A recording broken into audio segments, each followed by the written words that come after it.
Hi, you're right in the middle there.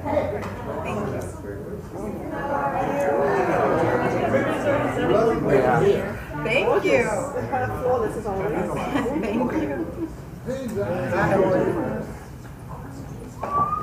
And Nick, you're right there. Hey, hey! You're right there. All right, Wes. No. Close to the, We close the door. Okay, thank you, everybody. Through satire, Yes. artistic choice. That's it? Nothing more, nothing less? Satire. Chi-Raq is not the first film in the history of American cinema that's dealt with serious subject matter with satire, with humor.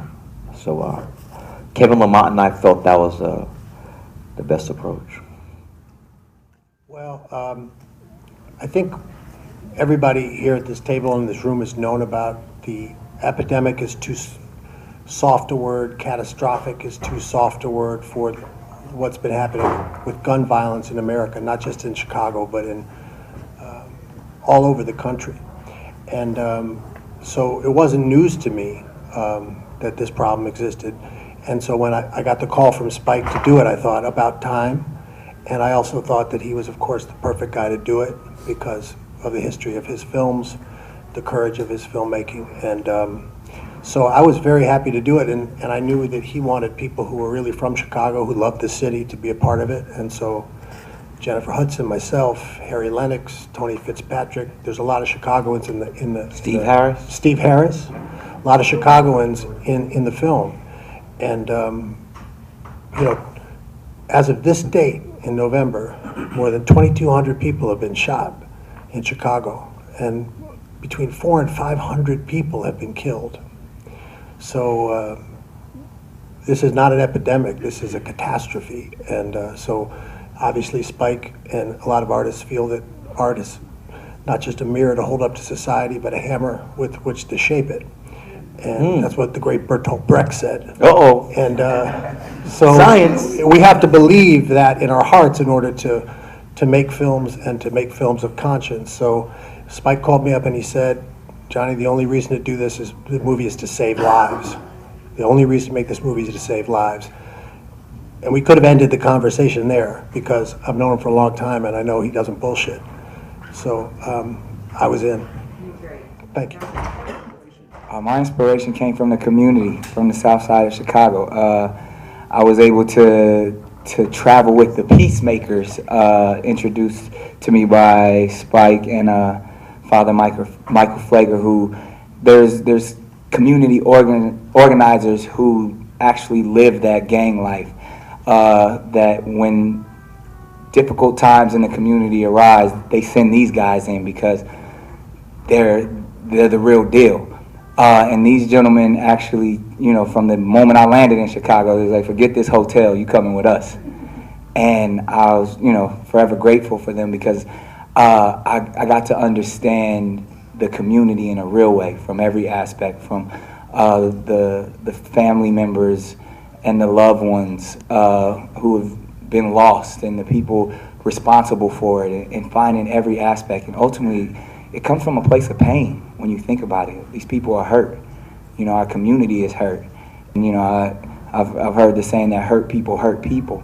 And so if we really dig deep and understand that it's just a cry out for help and understand humanity, I think that's where I was trying to find that vulnerability. That's where I was trying to find that humanized aspect. And I think that's the journey that my character went on the whole time during the film. Is that right? It's in verse. Everything's not a rhyming couplet. Some of it is also in prose, but we retain most of the film. We retain verse. And there's also Sorry, scenes, Spike. No, jump in, hurry. You got a mic, jump in. also scenes that there's some on the Nah, floor. not Bugsy Burley. okay. Vince Minnelli. There's some scenes. Stanley Donen. There's some scenes and Yes, music has always been an integral part of my films. Any Spike Lee joint, music's gonna be up in it. Our entire film was shot in Inglewood, and Father Flager brought in people from... No, on the south side. I'm sorry, on the south side of Chicago. And he brought, like Nick was saying, he brought in people from the community to speak with us, and so we could get to know personal stories. I remember when we first landed, we had a group powwow, and we spoke to some mothers who are also in the film, who had lost children and family members, and we just sat there and they shared their stories. So yeah, it was a huge amount of time. One of the things Spike did was, which was very moving, and as actors, he removed the membrane between the film and the filmmaking community, and the community that we were in. So we were shooting in St. Sabina, and when I was delivering the eulogy, I was looking at it out at the congregation of St. Sabina, and I was looking at Teyonah Parris, and I was looking at all the people, and the mothers, Angela Bassett, Angela and Bassett, Jennifer Hudson, who suffered tragedy. So I'm looking at people who, when they held up the signs at the end of the movie for Chi-Raq, those were actual mothers. That's not props. Those weren't props, and those People weren't. we really lost. Those were people Yeah, that they the really organization's lost. called Purpose Over Pain. Purpose over pain. So we were a part of that community, and they embraced us. And so it was hard to look around and not feel like you were in it, because these people live with this every day. So there was a great humility to that, and that was Father Mike Flager and Spike Lee created. Almost it was porous. I mean, I remember that moment. Everybody, when Spike yelled cut, everybody just hugged each other, and everybody was in tears because these people, we were making a film, but they live this life every day. They weren't making a film. Yeah. Who has a question, Mr. Snipes? That's very fine. I'm not. Who is the question, Mr. Snipes? You don't have to ask me a question, man. I'm quite sure there'll be another opportunity to ask me a question, man. Talk to the queens and the kings, man. Well, I think with every character, you always reflect on what you've done in the past and how you might want to flavor it up or improve. So yeah, I drew on some of the characters I played in the past, or people I've actually seen, especially them from the 70s. A couple of those guys. And amalgamated that and meshed all of that into, some of the things I see on Yo TV raps. And Can I ask you a question? no. And,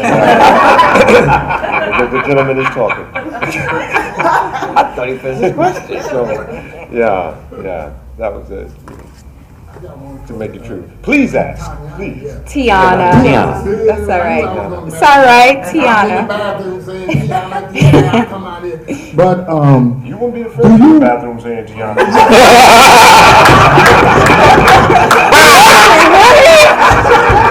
We'll be here all week. 100, gentlemen. 100, 10's top 10. This is what I had to deal with. I'm sorry. okay, but Thank you. Liz Estrada is a strong character. I think what was beautiful about playing her is that she always had it in her. She just did it. She had to find it. And the character Miss Helen, that Angela Bassett plays, she pulls that out of her. And I think it's important for us to see these type of women in our community, and to be mentors to the young people and to help them access parts of themselves that are already there. It's just sometimes we're just lost. And misguided. So to play her is really exciting, and I hope that people will look at her and say, you know what, I can do that too. I can start a movement, I can affect change, and it only takes one person and to be able to mobilize a community. This young lady here, she already has leadership qualities. It's already in her DNA. She presents herself that way. She carries herself day to day that way, and I applaud it. I wouldn't want to be on the wrong side of her expressing her power. I've been in that side. I believe we're all responsible. I mean, we're responsible for our community, and as artists, that's the beauty, to be able to express ourselves through art. And with Spike at the helm, I felt like we were in good hands. So as long as I showed up and did what my director asked me to do, that was really the focal point. But going back to even what John was saying earlier, Spike's initial mission, or at least when he came to me, he said, we want to save lives. And I'll say the same answer, I'm in. So when you feel like that's the mission, even if it's one life that's saved, we all did our job. So I hope people understand from this film, that we were all, that was what we were trying to do, and respect life in every form that it is. I mean, a life is a life, and I truly believe there's so many messages in this film, but the core of it is that we're trying to raise awareness with our art to get people to recognize that it's all about the value of life. I mean, I would say there's always people are passionate, you know what I mean? And with Spike, you know, he knows how to get people talking, and ultimately that's the brilliance of an artist. When you can put art up here and say, hey, not only is it, let's discuss this, let's have that conversation. I just hope we have the right conversations. You know what I mean? Because sometimes we get caught up in talking about whether it's a title or, oh, I'm upset by this, or you didn't stick true to this. No, yeah, we're upset, but let's get upset because our communities aren't functioning as they should. So ultimately, I like the noise, and Spike knows how to conduct the noise well. So again, I'm just rocking with him, but we're sitting here today, it's a press conference, talking about the things that are going on in our community, so that's beautiful. Well, Wake Up was said first at the end of school days by, then it was Larry Fishburne, but now it's Lawrence Fishburne. Wake up, do the right thing. The first word you hear, do the right thing, is Samuel Jackson. And Mr. Sir Love Died saying wake up, and that's the last thing you hear, do the right thing. And so we've had that be a common refrain. I think that when one is conscious, one is, as they say, woke. You know, you're going to be aware of the surroundings that you live in and the world you live in, and there's certain things that are wrong, you're going to speak out about. And if you're asleep, or in many cases, especially for the young brothers in Southside Chicago, who were really like what Nick uses the word hurt. These young brothers are hurt. They're in pain, and so they self-medicate themselves with the lean. Remember the scene when Nick was pouring the thing and the lean? What is it? Cough syrup? Yeah, codeine cough syrup. Codeine cough syrup, Sprite, and watermelon or grape? It depends. Grape or watermelon Jolly Ranchers? Then what are the pills? I mean, it's interesting that they'll do a mixture depending on the potency of the codeine, but. And then that, and then they got a gun. So there's a lot of hurt, pain, and when you're hurting like that, then also what comes is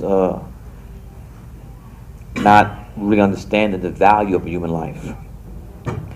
When these young brothers are perfectly okay if they don't live to see their 18th birthday, they're okay with it.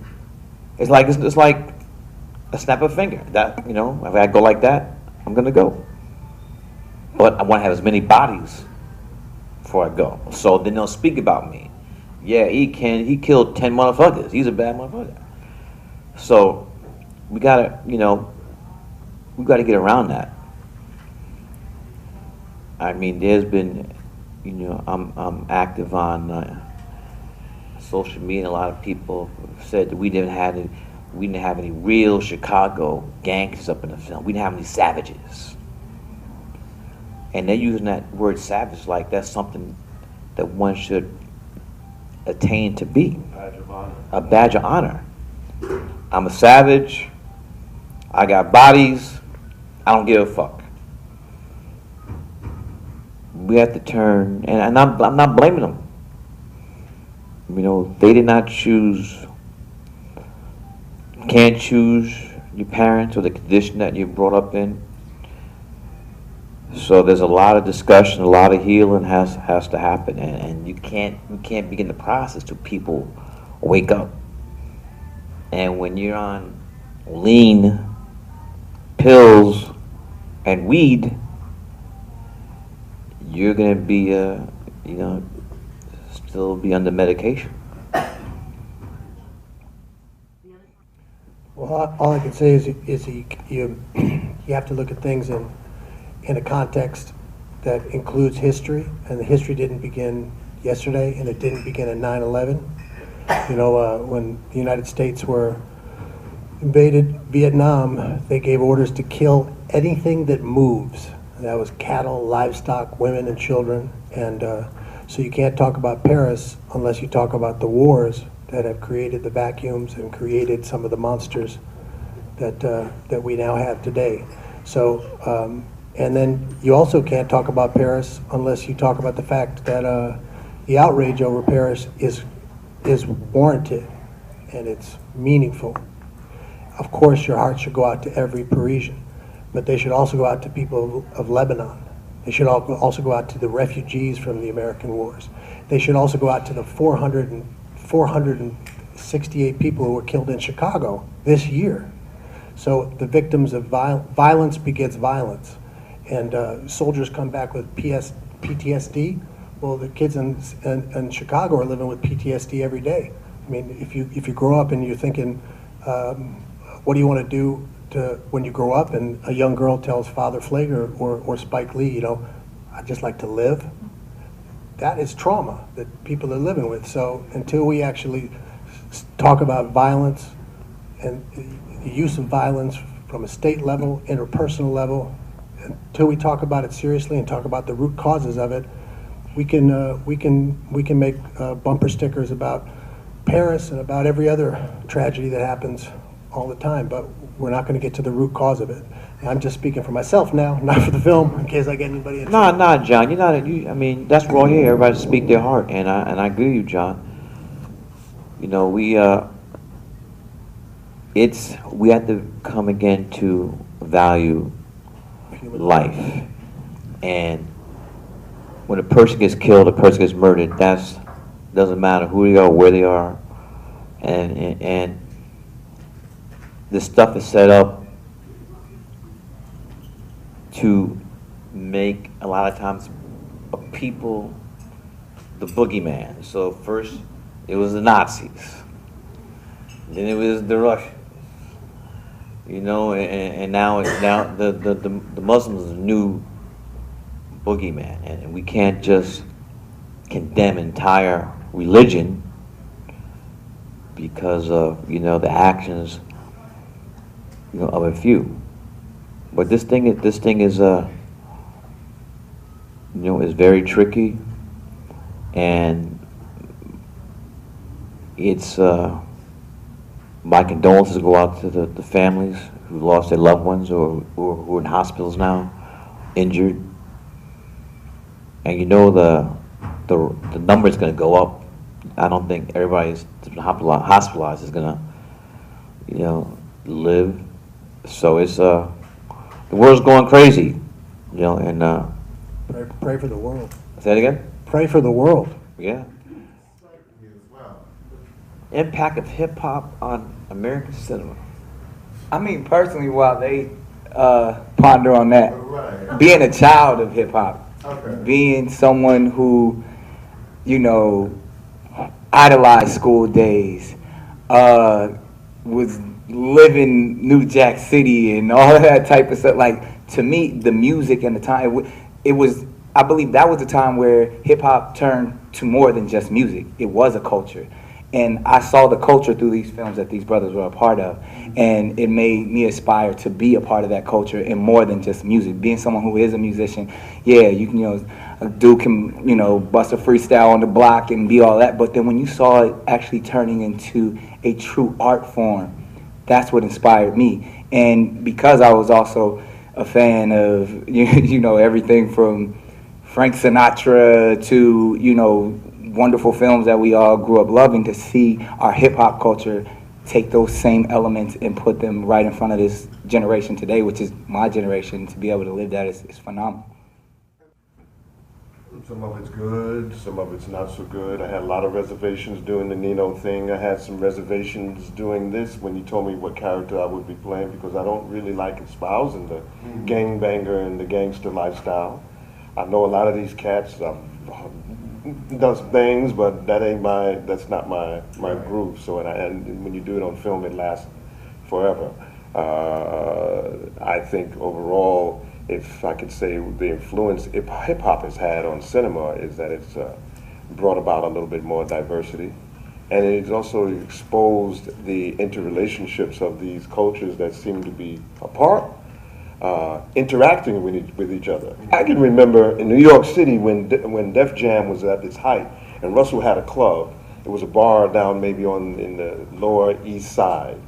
In this particular bar, restaurant, club, you found the rich kids, the trust kids, the gangsters, the actors, the models, all of these people, the young filmmakers, in the same spot.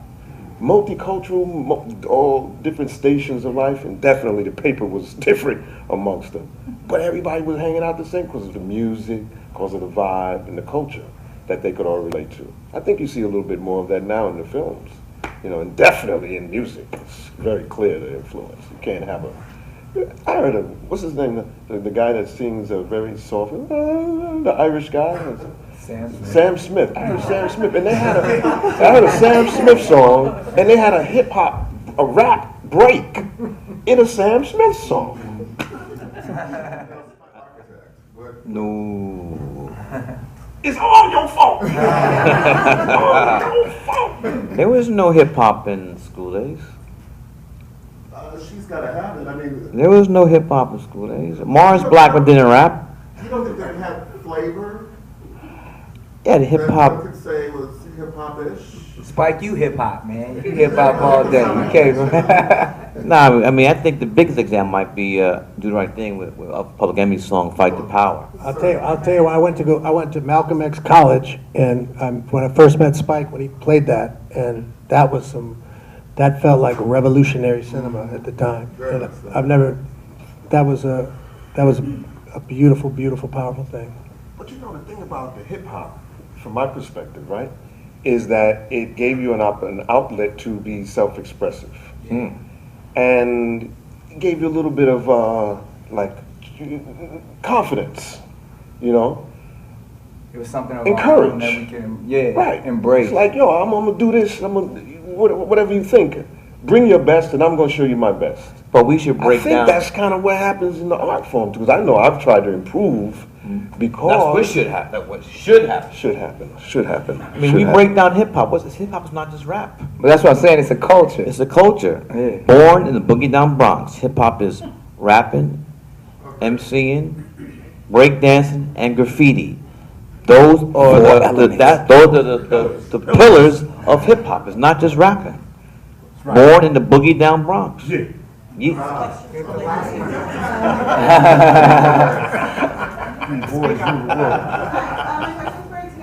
But this get me excited. Now Wesley, he want to talk about it. He's a great hip hop dancer. Yeah. He can do it. That's real. I don't know what influence that has had on cinema. But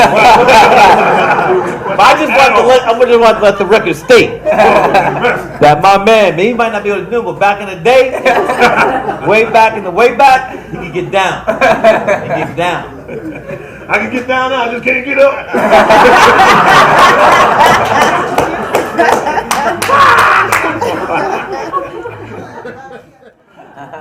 Daughter or Blake. Want me to play Ray's daughter? I don't know, maybe. I want to see that West African guy you were talking about with Spike's Academy Award. I should have done that way, right? I should have been like, I have something to say about Spike.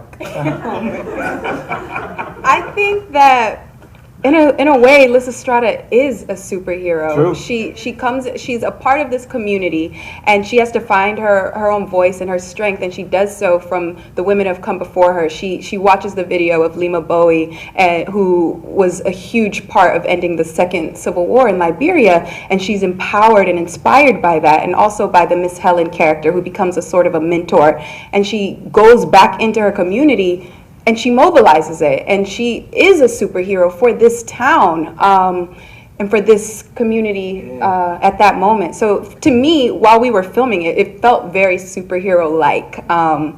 Yes. Just from the one sheet, alone, like we didn't even heard the poster. When you think about, like, it's iconic, and just to think about what Aristophanes set out over 2,000 years ago with Lysistrata, but now today's generation, when they hear Lysistrata, they're gonna think Teyonah. That's a beautiful thing.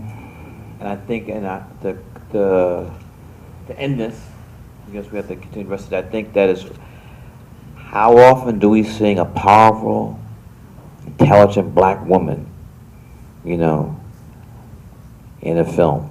I'm not saying it's never been done before, but it's always refreshing, you know, when it happens. And just the fact that you see that from the poster, from the one sheet. Yeah. I mean, she snaps her fingers, 100 women snap their fingers behind there, and she even tell them to do it, you know? No, thank you, Spike, for letting thank me you. even be able to tell her story. And it's just, it is, you know, for you to say, being a woman of color and seeing a reflection of something that's close to you, that means a lot to me. And I know Spike knew what he was doing when he said this woman is going to be the hero.